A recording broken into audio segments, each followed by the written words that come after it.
O Senhor esteja convosco. Ele está no meio de nós. Proclamação do Evangelho de Jesus Cristo segundo Lucas. Glória a vós, Senhor. Completou-se o tempo da gravidez de Isabel, e ela deu à luz um filho.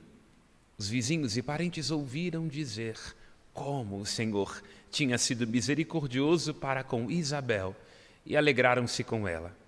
No 8º dia foram circuncidar o menino e queriam dar-lhe o nome de seu pai, Zacarias. A mãe, porém, disse, não, ele vai chamar-se João. Os outros disseram, não existe nenhum parente teu com esse nome. Então fizeram sinais ao pai, perguntando como ele queria que o menino se chamasse. Zacarias pediu uma tabuinha e escreveu, João é o seu nome. E todos ficaram admirados. No mesmo instante, a boca de Zacarias se abriu, sua língua se soltou e ele começou a louvar a Deus. Todos os vizinhos ficaram com medo e a notícia espalhou-se por toda a região montanhosa da Judéia. E todos os que ouviam a notícia ficavam pensando, o que virá a ser esse menino? De fato, a mão do Senhor estava com ele.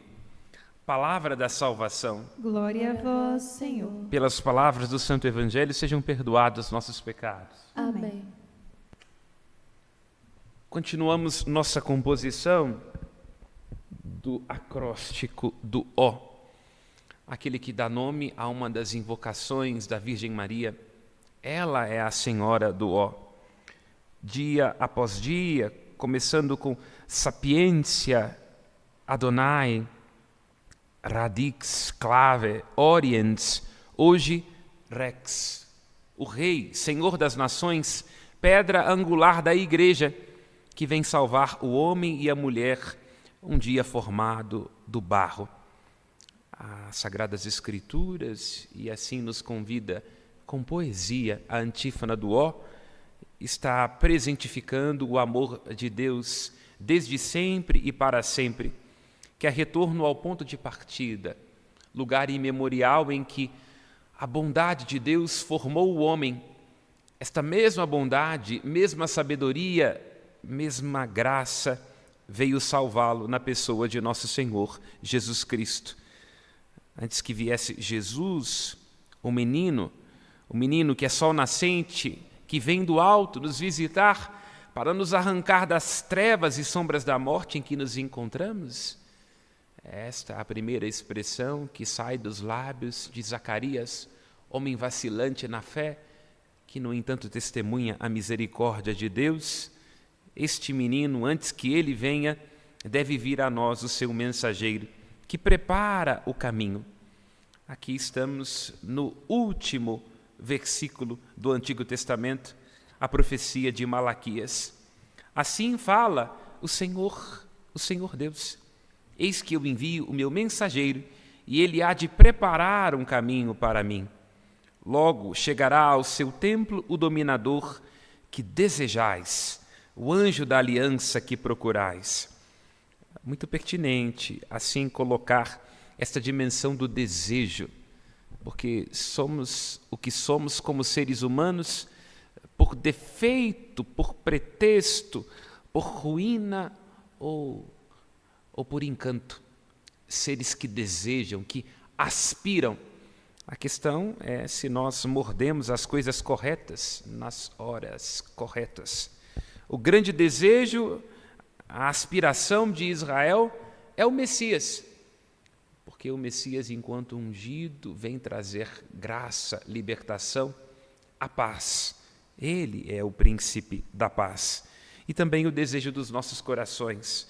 A nossa alma aspira pelo Cristo, pelo encontro com Ele. A graça que toca a nossa humanidade no Filho de Deus, feito Filho do homem. Desejo, esta expressão legada a nós pela tradição latina. O latim é a última flor do Lácio, uma língua insubordinada que lega a nós esta expressão desejo de, acerca de, sobre si, sidera, céu. Nós, como seres humanos, estamos à procura do céu.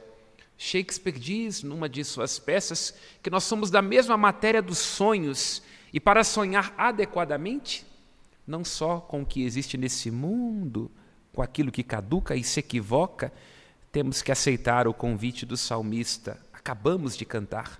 Levantai a vossa cabeça e olhai, desejai, desiderai, olhai para a estrela, para o alto, de onde nos vem o Salvador. Estrela, alto, sídera, desejo, a grande aspiração de nossas almas, aquele que nós buscamos em cada encontro ou desencontro secreto de nossa existência. O grande desejado das nossas almas é o Emanuel, Deus conosco, Jesus Cristo. É preciso que venha um mensageiro. João Batista é um paraninfo do casamento que nós experimentamos. Assim nos esclarece o Evangelho de João, não é? Quem tem que tomar a noiva é o noivo, mas o amigo do noivo se alegra ao escutar a sua voz. Esta é a minha alegria, a alegria completa. É preciso que ele cresça e eu diminua. Diminuamos, irmãos e irmãs, de nossas preocupações, tombemos de nossa pretensão, porque Deus vem a nós nas feições de uma criança. E para acolher uma criança, é preciso dispor bem o lar. Uma casa é sempre transformada, do ponto de vista físico, dos horários, quando nós estamos à espera de uma criança. Não seria diferente com o Filho de Deus? Como costumo brincar, filho é bom, mas custa caro e dura. Quanto custou a Virgem Maria? Quanto custou a São José ter que se preparar para a vinda deste menino? Não havia lugar para eles na hospedaria. Assim também nós aprendamos da Virgem Maria, de São José, aprendamos de João Batista a arrumar o nosso coração, porque nossa alma, nossa casa, nossa vida deve converter-se em Belém, em manjedoura. Deve vir este mensageiro, que é João Batista, porque ele aplana os caminhos, torna reto o que está tortuoso. Aqui leiamos em sentido metafórico. Para receber bem Jesus, é preciso ter sentimentos justos e acomodar os nossos afetos. Sentimentos justos, porque nestes tempos que são os nossos de tantos excessos, os nossos sentimentos se desequilibram. Há momentos em que nós deveríamos ser mais compreensivos e se excede a nossa ira. Há momentos em que nós deveríamos ter o coração mais quieto, devolvido a si mesmo, e nossas urgências e nossa pretensão toma de assalto a nossa alma. Ao mesmo tempo, os nossos afetos, nós padecemos por aquilo que queremos, o querer é uma bruta flor em nós.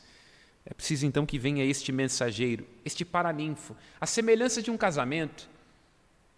Um casamento só pode ser bem sucedido quando a gente tem uma mínima noção daquilo que é e dos próprios sentimentos. Porque do jeito contrário, se a gente não se aprende a acomodar em si, a gente se perde e se incomoda nos outros. Sentimentos justos, afetos acomodados para o encontro antigo e tão novo. É muito belo o que diz esta profecia, e puxo sardinha para o meu lado, porque precisamente este capítulo 3, versículo 24 de Malaquias, que se você abrir a sua Bíblia aí em casa, é o último versículo do Antigo Testamento, é aquilo que eu escolhi para o meu lema presbiteral. Convertet corda, converterá os corações. Tomo como projeto de vida este lema de João Batista, já que nasci no dia do seu martírio, tenho para com esta personagem tão singular uma afeição, tanto pela semelhança de temperamento, há muito em mim de colérico e de melancólico, de uma insistência nas próprias convicções, uma eloquência na voz, uma austeridade de vida. Por graça divina, vejo sentimentos parecidos, guardadas as devidas proporções, com aquele em cujo dia do martírio nasci. São João Batista, cuja missão é ser um paraninfo. Assim me vejo cada vez que faço uma homilia. A homilia é, pois, um esforço tão humano, tão singelo, tão sagrado. A homilia é, pois, um esforço tão humano, tão singelo, tão sagrado, de aproximar dois corações que se amam, o do próprio Deus, o desejante, e nós que o temos como um desejado, os corações se unem numa boa palavra. Assim deveria ser o paraninfo João Batista, e ele deve unir o coração dos pais com os filhos.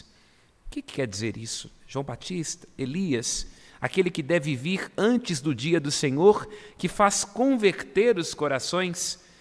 Aqui nós vemos bem que para receber o Messias é preciso ter clareza de como ele está prenunciado na fé dos patriarcas.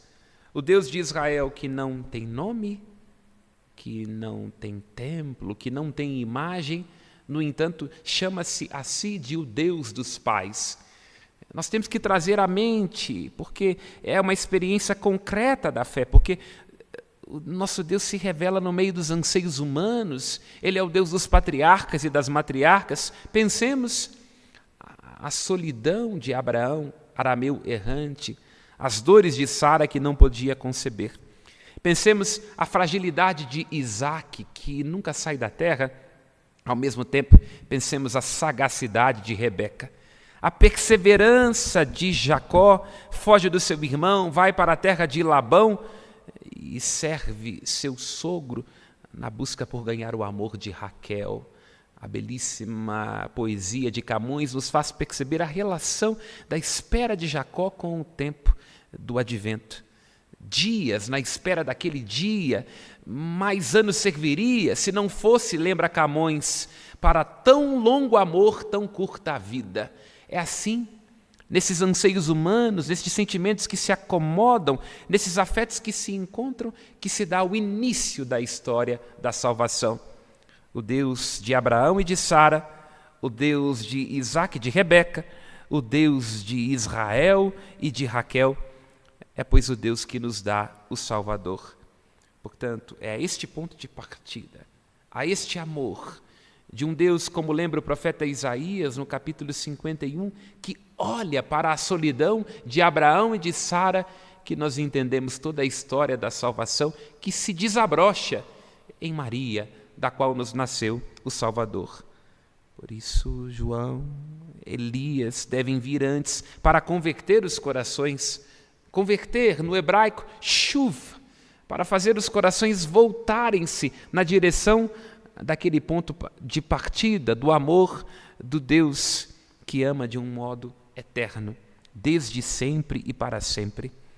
Assim fala Malaquias, que é a recordação do amor, do coração dos filhos que se volta aos pais, ou seja, da atualidade que se dá na medida em que cada um de nós se recorda deste ponto de partida dos patriarcas e da fé deles que se atualiza em nossa vida, na bênção da sua casa, dos seus filhos, onde nós nos abrimos para a chegada do Salvador, precisamente neste lugar em que o coração dos pais se reconcilia com os filhos, onde há espaço para a lei, que é uma lembrança, e da profecia, que é uma esperança, deve vir João antes que venha o dia do Senhor. E aqui aprofundemos a metáfora belíssima da profecia de Malaquias, onde se diz que dá-se uma purificação como uma forja, como a barrela dos lavadeiros. É muito interessante esta imagem própria de Malaquias, onde se diz da purificação pelo fogo. Não é o ardor de uma ira descabida, de um fogo que destrói, mas que purifica. É muito singular essa imagem de Malaquias quando se fala da purificação da prata, porque hoje nós temos métodos mais modernos para fazer a purificação deste metal tão precioso. A prata é inclusive mais rara do que o próprio ouro, porque quando é que aquele que trabalhava a prata conseguia saber que ela estava no ponto de transformar-se em joia, em peça? Quando na prata que estava sendo purificada no rosto, quando a prata, não é, que estava sendo purificada no fogo, se dava o reflexo do rosto. É muito interessante, está entendendo?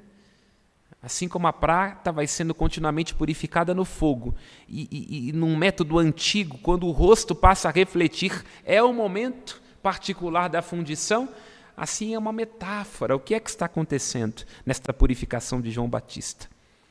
Nós estamos sendo preparados para este encontro de rosto. O rosto do homem em Deus, o Cristo assume nossas feições. O rosto de Deus em nós, já que no Cristo, num sentido inaudito e ainda mais deslumbrante, restaura-se aquela imagem e semelhança que a desobediência dos nossos primeiros pais nos fizera perder. É este o mistério do Natal. Somos nós também prata purificada para que em nós possa se refletir a glória divina. É isso, em Cristo Deus Pai nos escolheu, já bem antes de o mundo ser criado. Lembra o apóstolo Paulo na carta aos Efésios, para que fôssemos perante a sua face, purificados, sem mácula e santos pelo amor. O coração dos pais volta-se ao dos filhos aos pais. Temos que recuperar em nossas vidas os valores da aliança, de geração em geração, como nos tempos primeiros, memoráveis e antigos. O Senhor se lembra dos patriarcas, lembra de nós, lembra, Senhor meu Deus, vossa ternura e compaixão que são eternas. Que audácia a nossa, falando de aliança, pedir ao Senhor que lembre, porque Ele é o que nunca se esquece, nós nos esquecemos, e para se restituir em nós a graça perdida, temos que apelar ao Senhor que se lembre da sua bondade, da sua compaixão e da sua ternura, e que Ele nos mostre aquilo que por nossa ignorância, nossa malícia, nossa concupiscência, ou seja, nossos sentimentos injustos, nossos afetos desacomodados, a gente não é capaz de enxergar. É muito bela a poesia deste salmo, num convite provocador, que o Senhor se torna íntimo, próximo, como um amigo, como um amante, poderíamos dizer, a todos aqueles que o temem, e dá a conhecer, e a dar, não é? Conhecimento íntimo, profundo, intransferível, pessoal, àqueles que o temem, dá a conhecer a sua aliança. E aqui vamos ao Evangelho, não é? Porque, como é próprio de muitos casamentos, as mulheres aprendem e sabem antes que os homens, não é? Aqui aconteceu com Zacarias, e até, por que não dizer, com São José, uma coisa que é raríssima, não é? No casamento, né? As mulheres entendem primeiro quais são as necessidades e são mais lógicas. Vejamos aqui que misoginia stringbergiana do texto. Isabel está dizendo que o nome do moleque vai ser João, e eles perguntam ao tapado do pai, que tem a língua presa por um anjo, qual vai ser o nome. E ele, evidentemente, não é? Porque gato escaldado tem medo de água fria, diz Zacarias, não. Zacarias bastaria, porque o nome Zacarias vem da raiz hebraica Zacar, que quer dizer o Senhor se lembra, Zacar, memória, recordação, lembrança, já bastaria. Mas ele diz, não, o nome do menino é aquilo que ele mesmo não foi capaz de confessar quando foi visitado pelo arcanjo Gabriel. O nome do menino é Yohaná. O Senhor é graça, misericórdia, indulgência e piedade. Zacarias está experimentando na própria vida, sendo amado nos próprios avessos, porque às vezes Deus tem que nos amar apesar de nós. Ele que era sacerdote, numa única oportunidade de oferecer o sacrifício, recebe a graça divina de tornar-se pai do próprio mensageiro que vem antes do dia do Senhor, mas duvida. Apesar de tudo isso, o Senhor o ama, por isso deve ser o nome do menino. O Senhor é amor, é misericórdia, é graça, é indulgência. João é o seu nome. Experimentemos também em Jesus Cristo apontado por João, estamos às portas do Natal, esta graça divina. É nele, lembra o prólogo do Evangelho de João, particular texto do tempo do Natal, que nós recebemos de sua plenitude, graça após graça. A lei nos foi dada por Moisés, mas a graça e a verdade, o Chesed e o Emet, a face misericordiosa de Deus, a sua lembrança e a sua recordação, o cumprimento das suas promessas, nos veio através de nosso Senhor Jesus Cristo.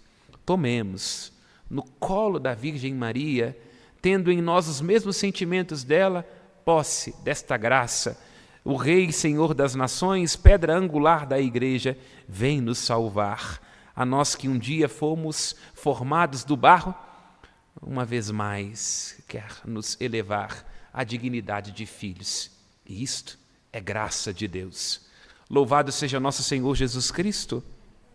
Seja louvado. Aos céus nossas preces.